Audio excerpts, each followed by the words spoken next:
Hello and welcome to another SH Figuarts review of Kamen Rider Eternal, the new version, the real bone version. I just filmed a video looking at Kamen Rider Brave Legacy Gamer level 100, and after washing my eyes with soap, let's look at something much more pleasing. Man, this guy is awesome, and before I can even do the review, I have to mention that his price has skyrocketed since it came out. If you didn't pre-order this, chances are you're probably not going to get this unless you're filthy rich or you just have that much money and you just really love him to pick him up.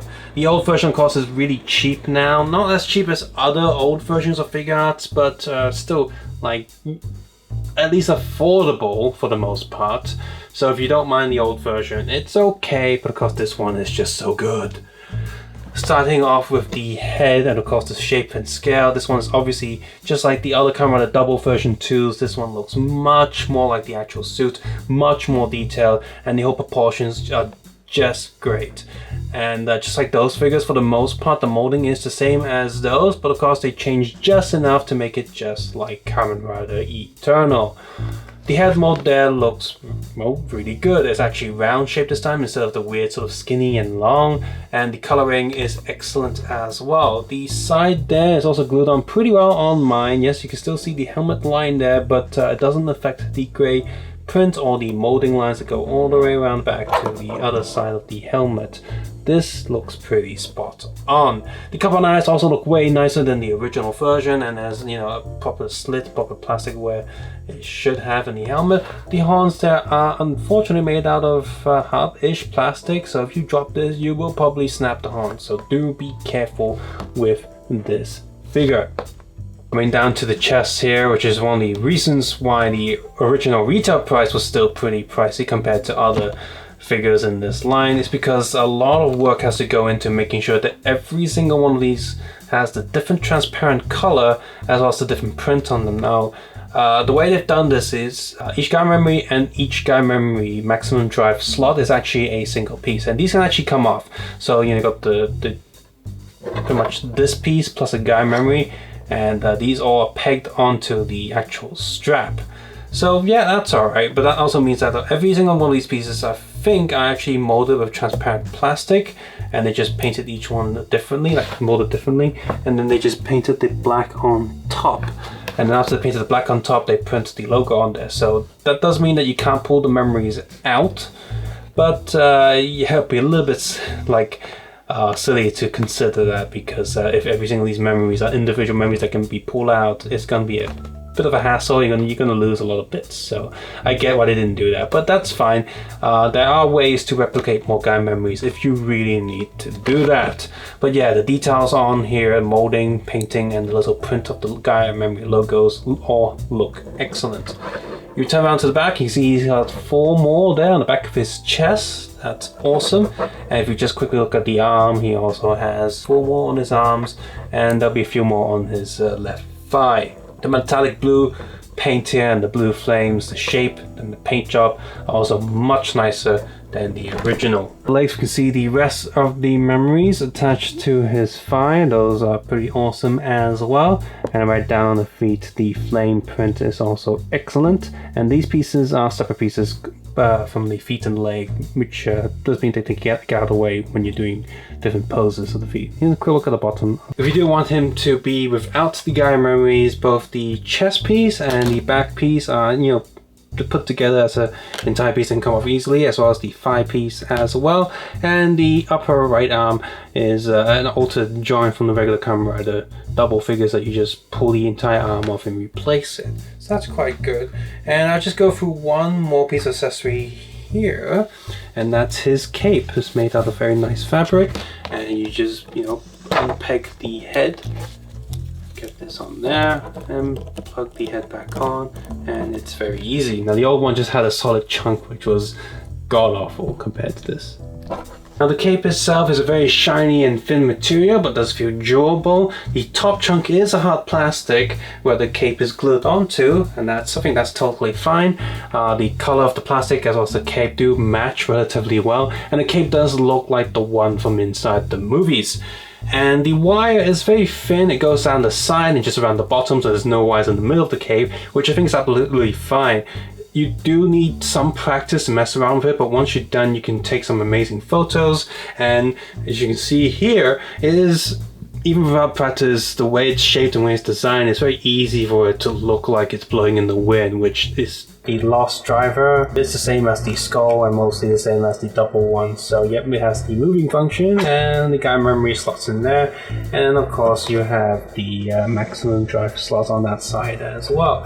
And if you just want to take a quick look at the back of him, there you go. The belt is shiny as ever, just like the other figures.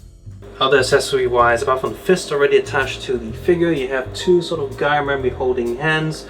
You have a pair of thumbs up hands, which you can also use as thumbs down. Now the old figure only had one dagger, blade or sword holding hand, reverse holding pair of hands. That's really awesome because it's got this pinky sticking out, and the other pair does a lot in the film, like reverse daggers. A pair of relaxed hands and a pair of cape holding hands. And of course you have the dagger that he has, or blade. And yeah, it looks really good. For the most part, it's roughly the same size and painted just as much detail as the old one. So the old one isn't too bad, but the old one is made out of rubbery plastic, whereas this one of course is hard plastic and has a functioning guy memory slot. So that's cool. The blade itself looks fine and is painted quite sharply with mine. And finally, you have three actual guy memories that come with this release. One of course is the eternal memory, that's important. You also have the unicorn memory, zone guy memory. Don't forget that guy memories can fall out and you will lose it because of how small it is. So it is highly recommended that you just put a tiny bit of blue tack in there to make sure that doesn't happen. I've done that with my skull and double figure and XL figure. So articulation wise, he's pretty much exactly the same as Kamen Rider double or skull and has the exact same articulation. Now obviously if you have the cape on, it's going to hinder articulation just a little bit, but he can still move, so that's alright. And his head can still rotate for the most part. Oh, that came off. Yeah, that's one thing that's slightly different. In order to make sure that you're not going to break anything, the joint is quite easily movable there. So when you rotate the head, just push it down just a little bit. But you can't really tilt his head with the cape on there, so that's a problem. The shoulder pads are attached to the upper arm and move with it. You got the double socket shoulder joint, full rotation here. And got full rotation there, even with the cape getting slightly in the way. It's still soft material, so it doesn't, stop it too much. And his elbow joints on both arms are a little bit tight, so I'm not found that. I'm a little bit worried about putting too much force on that. And he has a peg and sort of joint for the arms. It also goes forward, sideways, and back. Not too much. And then, because the belt is separate from the body, that's good. Leg goes up, leg goes back, sideways. I do like this joint that really hides it very well, doesn't leave a gap there, it's awesome. Full rotation here, well not rotation, that's good stuff I suppose. Double knee joint, foot goes up, back, a little bit sideways, and a little bit sideways. And toes go up, like that. The sheet of this figure is easy to follow, very clear, tells you what features you have on this figure, as well as what bits to be aware of, like fragile bits. Seriously, this figure is awesome. It is a huge improvement over the old one, and the old one isn't bad for its time by any means, but there is simply no comparison between this one and the old one. Just can't. Now obviously this one's really expensive now. If you can't afford it, the old one is still a lot of fun to mess around with, but I'm so glad that I pre-ordered this one and paid just the retail price for it, because the price has at least doubled for it by now in the aftermarket. Cross your fingers that you can find a second-hand one for a bit cheaper. If you do and like this figure, I definitely recommend it. The articulation is good, the accessory count is very fulfilling this time, the cape is nice, the paint job is really good, right down to the arm elbow joints where it has the correct colors that match the blue metallic pattern and the white. They didn't just put white joints in there and just call it a day, they actually painted and added details to the joint itself. That's really good. This isn't all great, however, with the swappable joints. The one I really don't like is this upper left arm piece. Now they have altered the joint from the other figures to make it easier for you to remove the lower arm and hence remove the upper arm and replace it with the guy memory one.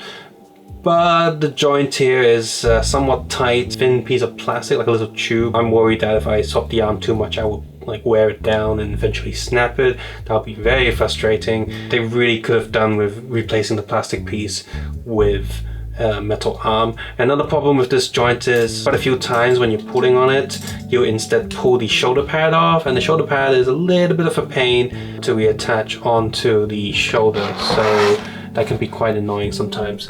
The actual figure is built very sturdy, the clutch and posing is very nice. So yes, overall, if you like Kamen Rider Double, Eternal is pretty much the Shadow Moon of the Heisei era. He's just a cool character. So yeah, I highly recommend this figure, but it's just so expensive now. Hopefully there'll be a second batch in the future, like if Bandai reissues it at a convention or something, or when they have like an anniversary and they'll have a vote and people will vote for this one, say that, hey, reissue this one, we like this one a lot. Which I think this one has a high chance of winning, but we don't know when that's going to happen, if it does happen or not. So yeah, highly recommended, great figure, just really, really hard to get.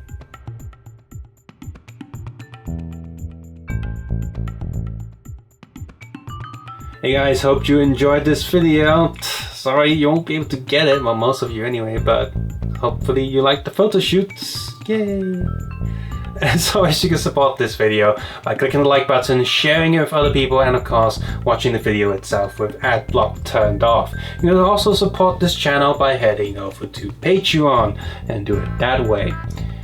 As always, take care, have a nice day, I'll see you guys soon, and I think it's just about that time I go count up my sins again.